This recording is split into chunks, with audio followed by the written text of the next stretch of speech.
In 1965, a mechanic at a full-service Phillips 66 station in Tulsa, Oklahoma, watched a problem that had haunted engines his whole career quietly disappear, and it disappeared because of a part that cost about $1. For years, he had pulled valve covers and found the inside of engines packed with a thick black tar, a sludge that clogged the oil passages, starved the bearings, and sent good engines to an early grave. Then, almost overnight, the new cars stopped doing it. The sludge was simply gone. The thing that killed it was a small valve, no bigger than his thumb, that a driver could buy for pocket change and thread into the engine in under a minute. Most people never knew it was there. Almost no one understood what it did. And here is the part nobody tells you today. That same $1 valve is on your engine right now. It is the most ignored part on the entire car. And the moment it fails, the sludge comes straight back. We have been told a certain story about old engines and new ones. The old ones were simple and tough, the new ones are clean and refined, and progress quietly carried us from one to the other. But tucked inside that story is a small and strange truth that almost no one remembers. The single thing that did the most to clean up the American engine was not a better oil, and it was not a better metal. It was a $1 valve, forced onto every car by law, for a reason that had nothing to do with your engine at all. It saved millions of engines from sludge entirely by accident. And today, because so few people understand it and almost no one replaces it, that same old problem is quietly creeping back into modern engines. This is the story of what that valve was, why it worked, and why your engine may be sludging up right now while you do everything the manual tells you to. 3 things are worth knowing before we begin. The first is what engine sludge actually is, and why, for decades, it was the silent killer of otherwise healthy engines. The second is what that $1 valve did to stop it. An elegant trick that solved the problem in a way no additive in a can ever could.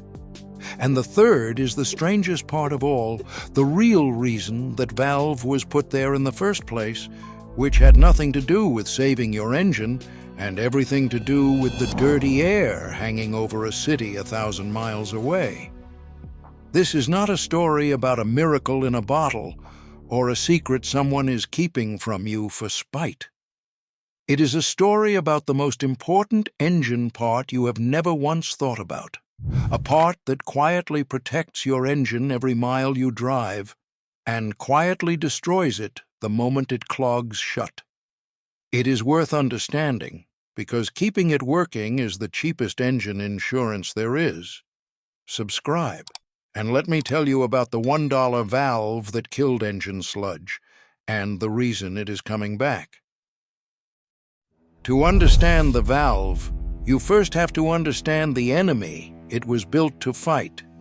Engine sludge is not dirt from the road, and it is not something that comes in with a bad tank of gas. It is made inside the engine, by the engine, every time it runs. When an engine fires, a little of the burning mixture slips past the piston rings and down into the crankcase below, where the oil lives. Mechanics call it blow-by. Those gases carry unburned fuel, acid, and water vapor, and they mix down there with the hot oil mist. On a long, hot highway drive, much of that moisture and fuel burns back off and does little harm. But on a short trip, on a cold morning, in stop-and-go traffic, the engine never gets hot enough to cook it away. The water and the fuel and the acid stay, churning into the oil, and slowly they turn it into a thick black paste. That paste is sludge, and sludge is a killer. It is not dramatic, and it is not fast. It builds in the cold corners of the engine, in the valve covers and the oil pan and the passages, thickening year by year, until one day it plugs the little screen over the oil pump's pickup. The moment that screen clogs, the oil stops reaching the bearings, and an engine starved of oil does not last the drive home. A man could change his oil faithfully, treat his car with care, and still lose the engine to a slow black tide he never saw, building in the dark, while everything on the outside looked fine. For the first half of the automobile's life, this was simply the way of things. Engines sludged, and the good mechanics fought it the only way they knew how, with frequent oil changes and a watchful eye, and even then they lost engines to it. The Tulsa mechanic came up in those years. He had pulled the valve covers on nearly new engines and found them lined with tar, and he had cut open oil pans caked an inch deep in black filth. He knew the smell of a sludged engine and the sick, dull sound of one running low on oil it could no longer reach. Sludge was not a rare disease to him. It was the background hum of the whole trade, and it was getting worse in those post-war years, not better. The country was moving to the suburbs, and the car was becoming an everyday errand runner, making short, cold hops to the store and the school and the station. Exactly the kind of driving that never lets an engine get hot enough to burn the moisture away. The big, loose-fitting engines of the day threw off plenty of blow-by, and the hurried habits of a growing nation gave that blow-by every chance to turn to tar. More cars, driven more often on shorter trips, meant more sludge, and the trade braced for it as a simple fact of life. No one imagined that within a few short years the problem would very nearly vanish. The reason it was so bad in those early years comes down to how the old engines breathed, or rather, how they failed to. An engine has to vent those blow-by gases somehow, because if the pressure builds in the crankcase, it pushes oil past every seal and gasket in the block. So the old engines were fitted with a simple pipe called a road draft tube, a length of steel that ran down from the engine toward the road. As the car moved, air rushing past the bottom of the tube created a mild suction that pulled the fumes out of the crankcase and let them blow away into the open air beneath the car. The draft tube worked, after a fashion. It kept the pressure down and let the fumes escape. But it had a fatal weakness, and the weakness was this. It only pulled fumes out when the car was moving fast enough for the wind to work. At idle, in traffic, on a slow, cold morning, the draft tube did almost nothing, and the moisture and the fuel and the acid simply sat in the crankcase and stewed. Worse, the draft tube never pulled a steady stream of clean, dry air through the engine. It only bled off what built up. The crankcase never really breathed, it just leaked. And in that stale, damp, acid air, sludge was born and thrived exactly in the short-trip, cold-running engines that could least afford it. Before we go on, I made something special for you. A guide for men like us, who still believe a man should be able to keep his own car running. It's the Forgotten Mechanic's Handbook, the old-fashioned car repair secrets our grandfathers used to fix any engine and keep it running for decades. But these skills are disappearing fast, and once they're gone for good. Don't pay another mechanic ever again. Scan the QR code on screen or click the link below. Go ahead, I'll wait right here. Then came the valve, and it changed everything, and it did so with a trick so simple it is almost beautiful. Instead of a dead pipe pointed at the road, the new system ran a hose from the crankcase up to the intake manifold into the very heart of the engine's vacuum. A running engine pulls a hard, steady vacuum in that manifold, and that vacuum became the new engine's breath.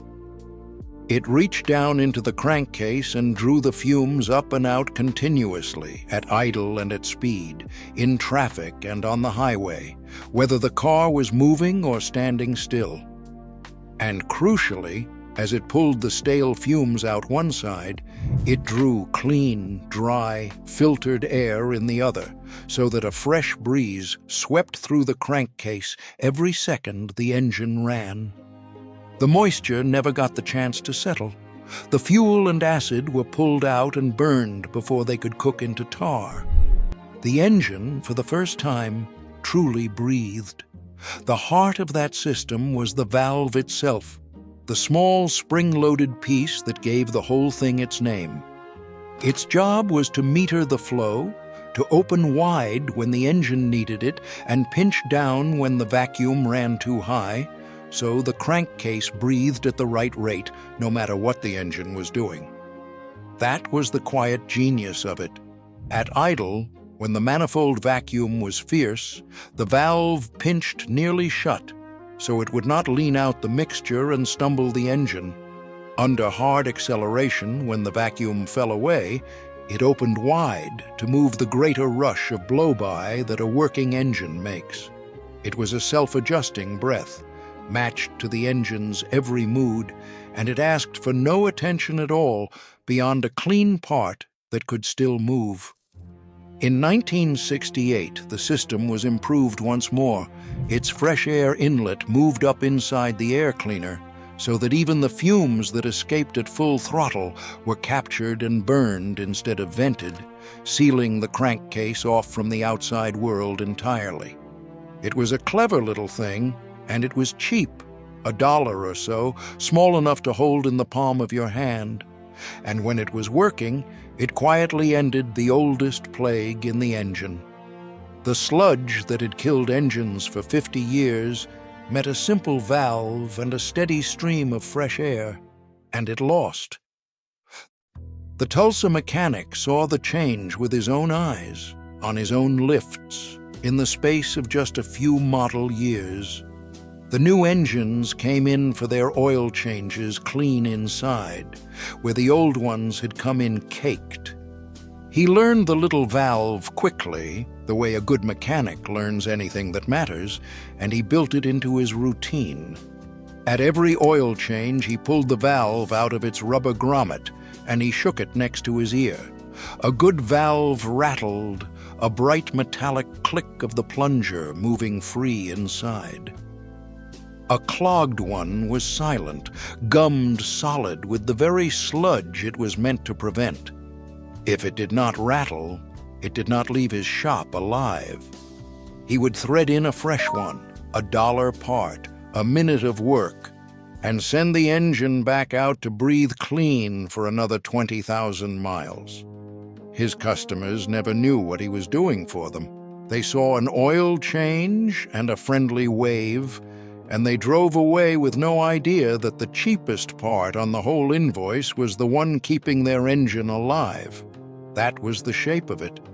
The valve did its work in the dark, unseen and unthanked, and the man who understood it asked for nothing more than the $1 it cost.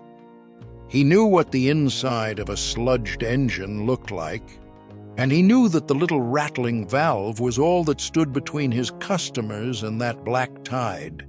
He kept it rattling. There was a widow on his route who drove an old sedan 2 miles to church and 2 miles home, and nothing more, week after week, the worst kind of driving an engine can be given. One spring, he pulled her valve, and it sat dead silent in his fingers, clogged tight, and he knew that if he had waited another season, she would have been buying an engine she could not afford. He put in a fresh valve, told her gently to take the long way home now and again to let it warm all the way through, and her tired old sedan ran on for years. She thought he had simply changed her oil. He had done far more than that for the price of a cup of coffee, and he never once said a word about it. He did not always know it, though. Like everything he understood, he had learned it the hard way, years before the valve ever existed. When he was young, still sweeping the bays and handing tools to the older men, he had watched a master mechanic tear down an engine that had died with barely 30,000 miles on it, an engine that by every right should have been in its prime. The old man pulled the oil pan and turned it over, and out came a slab of black tar, and the little screen over the oil pickup was packed solid, sealed shut like a drain full of grease. The old man held it up in his blackened hands in the shop light and told the boy the engine had drowned, not in water, but in its own filth, because it had never once been able to breathe. The boy never forgot the weight of that tar-filled pan or the words that came with it. An engine has to breathe. Years later, when a $1 valve arrived that finally let it, he understood exactly what he was looking at, because he had already seen what happened when it could not. He spent the rest of his career keeping engines breathing, one rattling valve at a time. Now here is the strangest turn in the whole story, the thing that almost no one knows. That valve was never designed to save your engine. Saving engines was an accident.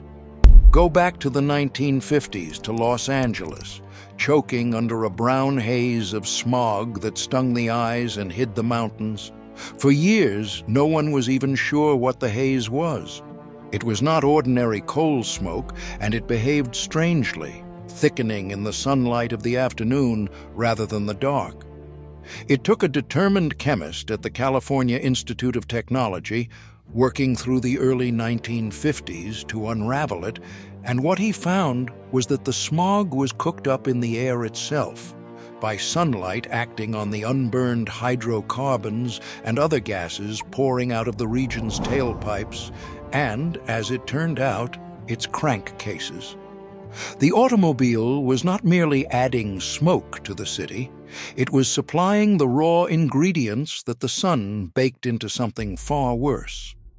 The city's leaders wanted to know where it came from, and the researchers who studied it found a large share of it coming from the automobile, and a surprising amount coming from that innocent little road draft tube.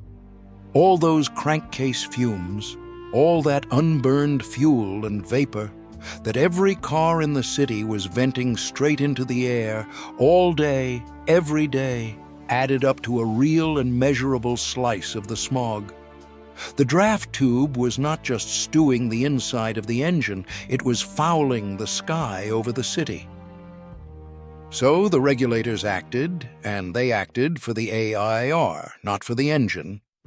California required the new crankcase ventilation systems on its cars beginning in 1961 to capture those fumes and burn them in the engine instead of dumping them into the sky. The system worked so well at cleaning the AIR that the rest of the country followed within a few short years, and by 1963 and 1964, it was standard on nearly every new car in America. It was the very first emissions control ever required on the automobile, the opening move in a long fight over clean air that is still going on today. It is easy to forget now how radical that was. For the first 60 years of the automobile, whatever came out of the engine was simply the world's problem, vented and forgotten. That little crankcase valve was the first time the law ever reached under the hood and said that an engine owed something to the air around it.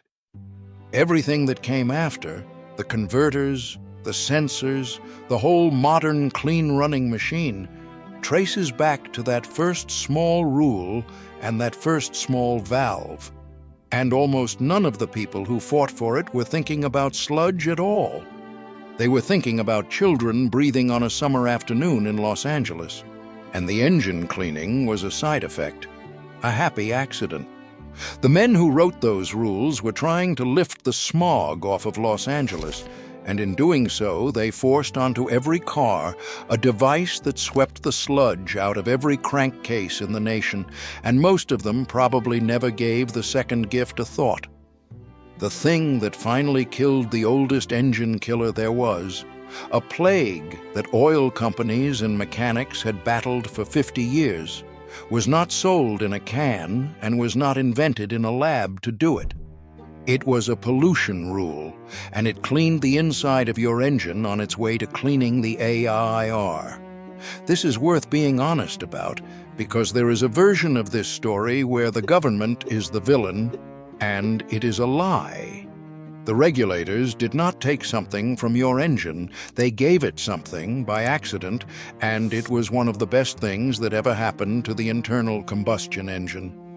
The federal agency that enforces emissions today did not even exist until 1970, years after the valve was already standard, and far from banning it. That agency now makes it illegal to remove. The valve is not disappearing because anyone took it away. It is disappearing from our understanding, which is a different and quieter kind of loss. Because here is the part that matters for the car in your driveway right now.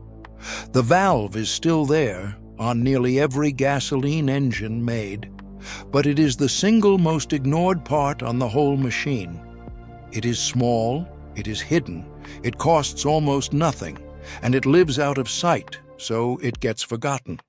It does not announce itself when it clogs.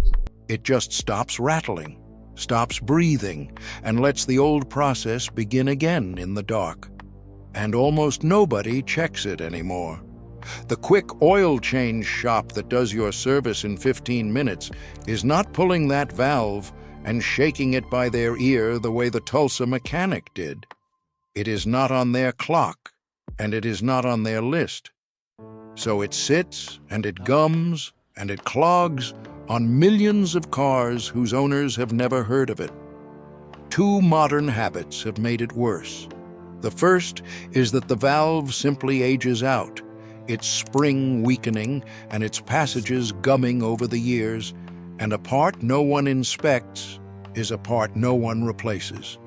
The second is the long modern oil change, where the Tulsa mechanic changed oil every couple of thousand miles and swapped that valve while he was in there.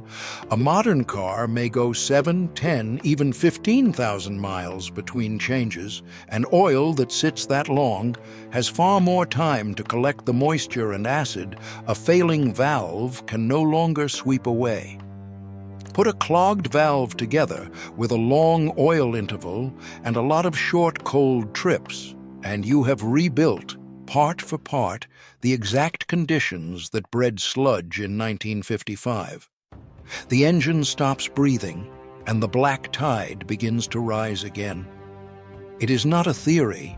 It has already happened to whole families of otherwise good modern engines that gained a reputation for sludging up and dying young, and at the bottom of many of those stories sits the same small, forgotten, clogged valve.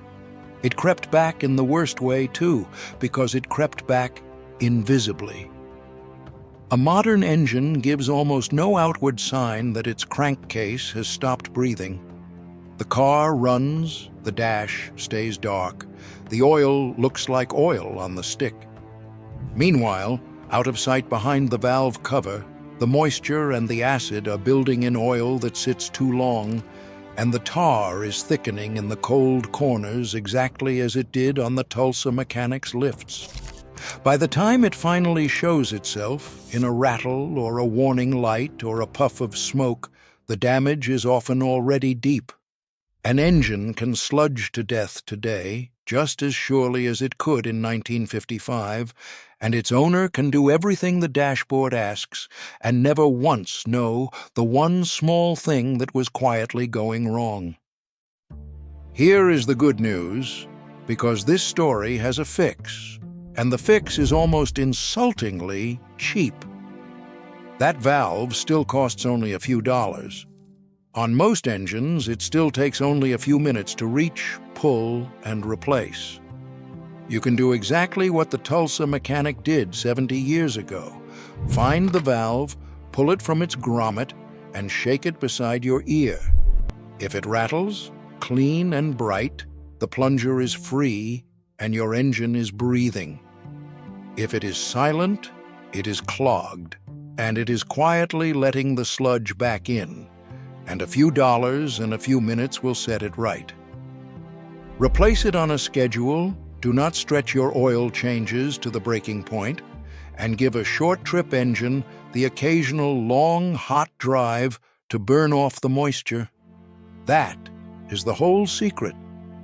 Keep the engine breathing, and the sludge cannot come back. It is worth saying plainly because it runs against the grain of everything the modern world tells you about a car. You are led to believe that an engine is a sealed box you cannot touch and should not think about, that you simply drive it and change the oil when a light tells you to. But this one small thing is still yours to tend, still cheap, still simple, still sitting right there under the hood where a careful hand can reach it. The most sophisticated engine in the world still breathes through a valve a child could replace, and it still dies the same slow, tarry death when that valve is left to clog. The machine changed, the breathing did not. The Tulsa mechanic is long gone now, and the full-service station is gone with him. The kind of place where a man in a clean uniform pulled your valve and shook it by his ear without being asked and without charging you extra. So is the old master who turned a tar-filled oil pan over in the shop light and taught a boy that an engine has to breathe. What is gone is not the valve, which is still there, on your car, doing its quiet work or waiting to be replaced. What is gone is the understanding, the simple knowing of what that little rattling part does and why it matters. The knowledge that used to ride along in the hands of every service station mechanic in America. That is the real thing we lost. Not a miracle additive, and not a secret the government buried. We lost the habit of caring for a $1 valve, and with it the plain wisdom that the engine, like anything alive, has to breathe to stay clean. The sludge that killed engines for 50 years was beaten by that wisdom, and it is creeping back now only because the wisdom faded, not because the cure was ever taken away. It is still there, in a small part behind the valve cover, waiting for someone who knows to reach for it.